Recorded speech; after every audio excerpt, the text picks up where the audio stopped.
Assalamualaikum warahmatullahi wabarakatuh. Saya Dias Novitasari, guru MTSN 9 Bantul. Salah satu prasyarat untuk mewujudkan kecakapan hidup abad 21 adalah dengan literasi. AKMI dirancang untuk mengukur kemampuan literasi peserta didik yang ada di madrasah, meliputi 1. Literasi numerasi, 2. Literasi membaca, 3. Literasi sains, dan yang terakhir literasi sosial budaya. Di sini saya akan mendemonstrasikan literasi sosial budaya dalam pembelajaran. Pagi ini kita akan belajar bersama-sama tentang interaksi sosial. Adakah yang sudah berpamitan kepada kedua orang tua sebelum berangkat ke madrasah? Atau adakah yang sudah menyapa dengan salam teman-teman dan guru-guru kalian pagi ini? Nah, tindakan kalian dalam berpamitan kepada kedua orang tua, berinteraksi dengan teman dan guru itu merupakan contoh interaksi sosial. Nah, dari sini adakah yang bisa menyimpulkan apa itu interaksi sosial? Ya, interaksi sosial adalah hubungan antara individu dengan individu, individu kelompok ataupun kelompok dengan kelompok dalam kehidupan sehari-hari.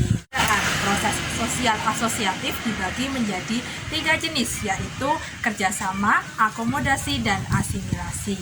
Proses kedua yaitu proses interaksi sosial disosiatif. Proses sosial disosiatif ini dibagi menjadi 3 jenis, yaitu kompetensi, kontravensi, dan yang terakhir yaitu konflik. Anak-anak, untuk lebih memahami tentang proses sosial asosiatif dan proses sosial disosiatif, silahkan kalian berkelompok menjadi 6 kelompok. Nah, kelompok pertama akan Ibu berikan kasus tentang kerjasama pemerintah DIY dengan pemerintah Bangka Belitung. Kemudian kelompok kedua akan Ibu beri kasus tentang akomodasi yang ada di Bandara YIA. Kemudian kelompok ketiga akan Ibu beri kasus tentang asimilasi kerukunan etnis Jawa dan etnis Tionghoa yang ada di Malioboro. Kemudian kelompok keempat akan Ibu beri kasus kompetisi perjuangan atlet Indonesia dalam Olimpiade Tokyo 2020. Kemudian kelompok keempat akan Ibu beri kasus tentang kontroversi pemilihan ketua OSIM. Nah, yang kelompok terakhir akan Ibu beri kasus tentang konflik tawuran pelajar. Nah, silahkan ini diambil masing-masing ketua kelasnya. Oke, nah tugas pertama kalian yaitu silahkan kalian secara berkelompok berdiskusi. Yang harus kalian diskusikan yaitu yang pertama, penyebab konflik yang ada di kasus tersebut. Yang kedua, dampak positif dari interaksi sosial dalam kasus tersebut. Yang ketiga, dampak negatif interaksi sosial dalam kasus tersebut.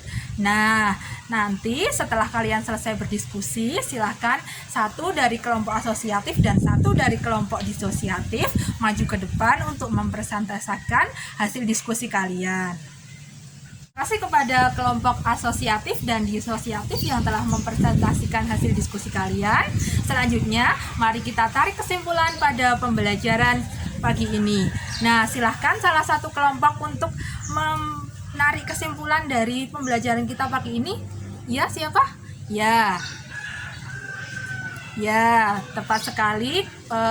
Kesimpulan yang diberikan oleh Ananda Asmi dari kelompok pertama. Kemudian satu lagi kesimpulan dari kelompok disosiatif, siapa yang akan mewakili? Ya, silahkan nak. Oke, terima kasih kepada Ananda Rina yang telah memberikan kesimpulan dari interaksi sosial disosiatif. Nah, anak-anak, hari ini kita telah menyelesaikan pembelajaran tentang interaksi sosial. Minggu depan kita akan melanjutkan materi kita. Untuk itu, Ibu akhiri pembelajaran pagi ini. Wassalamualaikum warahmatullahi wabarakatuh.